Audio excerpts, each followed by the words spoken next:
সকালবেলা উঠে রান্নাঘরের চেহারাটা ঠিক এরকম থাকে। ভোর 5টায় উঠেও না কুল করা যায় না। যেন এই দশভূজার মতন 10টা হাত নিয়ে যদি কাজকর্ম শুরু করি তাহলে এক হয়।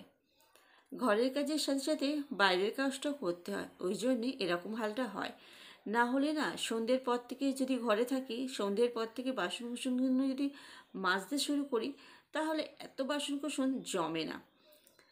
চা খাওয়ার পরে রাত্রি শোয়ার আগে রান্নাঘরটা যদি পরিষ্কার করে রাখা হয় তাহলে এত বাসন আর রান্নাঘরটা এরকম নোংরা হয় না।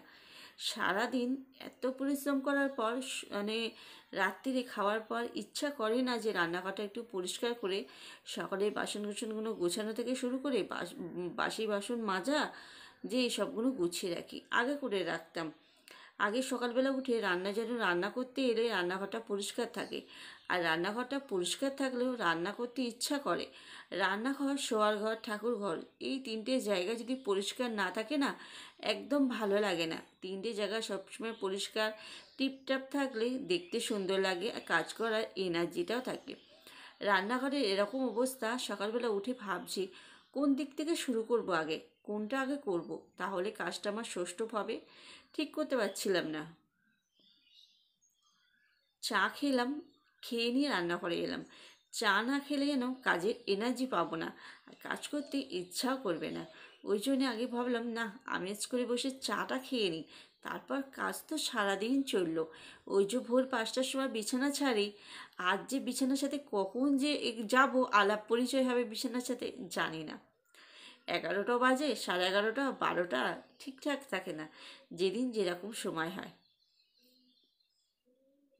সকালবেলা তো ওকে ভাত করে দিয়েছি। এখানটা শুধু জল ন্যাকড়া দিয়ে গ্যাসটা আর এই থামটা পুছেছিলাম সকালবেলা। পুছে ওকে ডাল সিদ্ধ আর ডিম আলু সিদ্ধ দিয়েছি। কালকের বিট আলু ভাজা ছিল, ওই দিয়ে সকালবেলা ওকে ভাত দিয়ে দিয়েছি। ও কাজে নিয়ে চলে গেছে। তারপর টুকিটাকি কাজকর্ম করলাম, করে নিয়ে তারপর চা খেয়ে মেয়ে উঠলো, দুজনে মিলে চা খেয়ে তারপর এলাম।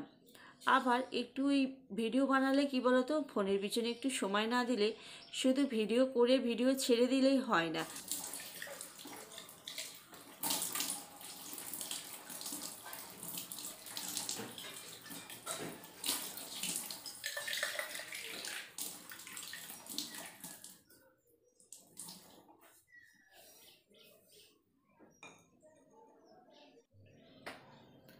ওইদিকে এগুলো সব পরিষ্কার ঝরিষ্কার করে নিলাম, নিয়ে এদিকের বাসনগুলো কতটা জমেছে দেখেছো।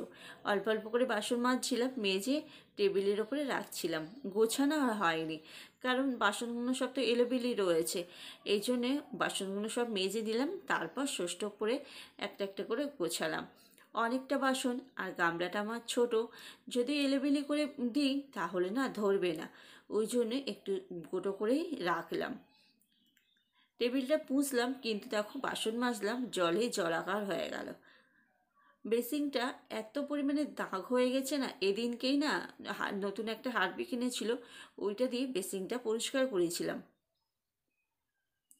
তাও দাগ যেন যাচ্ছে না বেসিংয়ে। কি বলতো, আমাদের কলের জলে প্রচণ্ড পরিমাণে আয়রন, তো কম পাইপের জল, বেশি পাইপের হলে তাহলে আয়রনটা কম হয়। আমাদের তো কম পাইপের জল, ওই জন্যে প্রত্যেকটা জিনিস এরকম আয়রন। বালতি বলো, হচ্ছে ট্যাঙ্কি বলো, বেসিংয়ে, সব কিছুতেই বাসন কুসন ধুলে হলুদ হয়ে যায়। জামা কাপড় যদি ধুই না বেশি সেটাও হলুদ হয়ে যায়। আর মাথার চুল তো সে তো পড়তেই থাকে। কি বলতো, পুকুরে চান তো এখন আর করা হয় না, পুকুরের জল ভালো হয় নেই বলে চান করি না। আগে পুকুরে চান করতাম, অসুবিধা হতো না।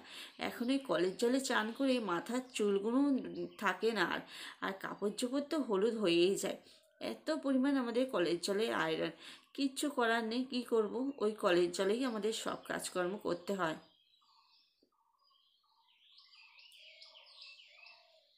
ঘরের বিছানাটাও পরিষ্কার হয়নি। একা হলে না যেটা হয়, যেদিক তুমি না করবে সেদিক হবে না, মানে সব দিকেই পড়ে থাকবে, যেদিক যেটা করব না সেটা হবে না। কিন্তু নিজে একা সংসারে নিজের মতন করে নিজে কাজগুলোকে গুছিয়ে নিই, যেটা আমার আগে করলে সুবিধা হয় আমি সেইটাই করি। মানে কে দেখো, আমার কাজ আমাকেই করতে হবে, এখন না তখন করতে হবে। আর এই যেমন জামা কাপড়গুলো বলি, আমার কিন্তু ভাঁজ করা কিন্তু সঙ্গে সঙ্গে দরকার নেই। আমি যে দুপুরের পরে কাজকর্ম খাওয়া দাওয়া সেরে কাজ করতে চলে যাই, তখন কিন্তু এই জামা কাপড়গুলো ভাঁজ করলে আমার হবে না, তখন কিন্তু আমার এই কাজটা আগে করতে হবে। ওই জন্য আমি কাজে চলে যাই, এসে সন্ধেবেলা, কোনো দিন সন্ধেবেলা আসি, কোনো দিন রাত্রিবেলা আসি, মেয়ে পড়তে দিয়ে আসা নিয়ে আসা করতে হয়, এসে রান্না করতে হয়। এই জামা কাপড়গুলো আমার আর ভাঁজ করার সময় হয় না। এবার আবার যেইটুকুনি সময় পাই, ওই যে বললাম ভিডিও ছেড়ে দিলেই হয় না, ভিডিওর পিছনেও একটু থাকতে হয়। এবারে ফোনের কাজ করতে বসে যাই, ওই জন্য এগুলো হয় না, এগুলো সকালবেলায় ভাঁজ করি আমি। সকালে সমস্ত আশেপাশে কাজকর্ম সেরে চান করে চলে গেছিলাম পোস্ট অফিসে। পোস্ট অফিস থেকে এলাম, এসে রান্নার জোগাড় করলাম। এই গাছটা এখানে থাকলে হবে না, কী বলতো, গ্যাসের তাপ আসে, তারপরে না পাতাগুলো শুকিয়ে যাচ্ছে গাছটা, ওই জন্যে যখন রান্নার সময় তখন একটু সরিয়ে ওই দিকটা দিয়ে দিই। চলো রান্নার কি জোগাড় করলাম তোমাদেরকে দেখাই। এখন সময় হচ্ছে পুরো 1:05 হয়ে গেছে। তাড়াহুড়ো করে সবজিটা কেটে নিলাম, নিয়ে রান্না করব। রান্নার আজকে সেরকম কোনো ঝামেলা নেই, সিম্পল রান্না করব, তাড়াতাড়ি হয়ে যাবে। দুই দিকে বসিয়ে দিয়েছি, কুটে নিলে কি বলো তো সুবিধা হয়, দুই দিকে দুটো বসিয়ে দিয়ে যায় তাড়াতাড়ি করে। আর ওখানে দেখো 8খানা ডিম রয়েছে, সকাল থেকে আমার কিচ্ছু খাওয়া হয়নি এখনও। সকালবেলা একটা ডিম ভেজেছিলাম, ভেজে মেয়েকে আলু সিদ্ধ ঘি দিয়ে ভাত দিয়েছিলাম 8খানা ডিম দিয়ে। চলো তোমাদেরকে ব্যাক ক্যামেরা করে দেখাই কি রান্নার জোগাড়টা করলাম। দেখো রান্নার জোগাড় করেছি কুমড়ো, আর আগের দিন বেগুনের তরকারি করলাম না, একটুখানি বেগুন ছিল, সেইটা কেটে নিলাম, ভাজা করব, লবণ মাখিয়ে রেখেছি। এখানে টমেটো কাঁচা লঙ্কা সব দিয়েছি, ফুলকপি আলুর তরকারি হবে। আর এখানে একটু ফুলকপি রেখে দিয়েছি, সন্ধ্যেবেলা ডালিয়া করব, তাতে দেবো। আর এই দেখো দুই দিকে দুটো বসিয়ে দিয়েছি, ঝটপট রান্না করি। দেখেছো সমস্ত সব কিছু জোগাড় হয়ে গেছে, 1:05 হয়ে গেছে। আমি এখন একটু খাবো, একটু দুটো মুড়ি নেবো, নিয়ে ডিম ভাজাটা দিয়ে দুটো মুড়ি খাবো। এখন করতে করতে রান্নাটা সেরে নিই। তো চলো রান্নাটা এখন বসাই।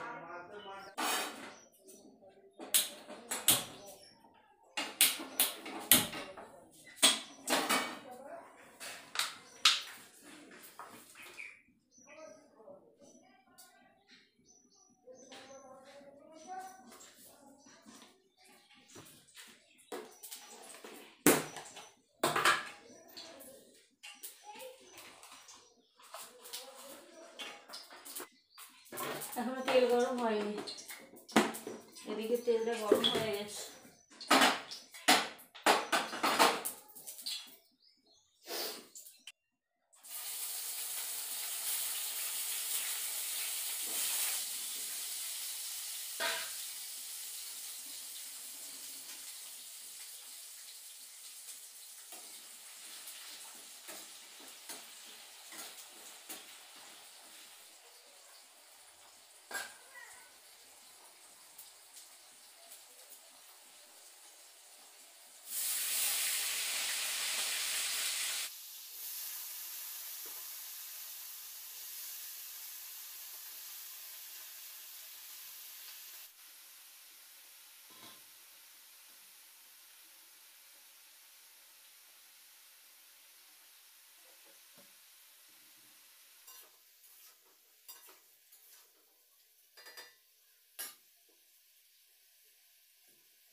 দেখো রান্নাবান্না করলাম, এবার খাবো।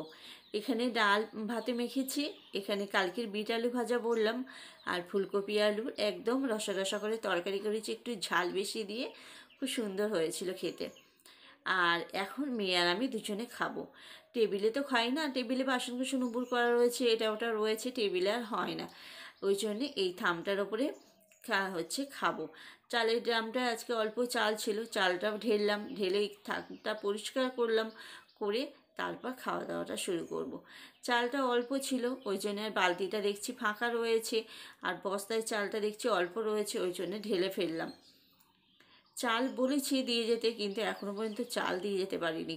পয়সা বিনে চাল তোলা হচ্ছে না। আর এদিকে দেখো আমি কত বড়ি দিয়েছি, এটা মায়ের ডাল, মা তো দিতে পারবে না, মার শরীরটা ভালো না, ওই জন্যে মার বড়িটা আমি দিয়ে দেবো। আর এদিকে আমি 3-4 কেজি ডালের বড়ি দিয়ে আমার হয়ে গেছে। এই দেখো। তো চলো বন্ধুরা, আজকের ভিডিওটা এখানেই শেষ করছি, কালকে আবার দেখা হবে, টাটা।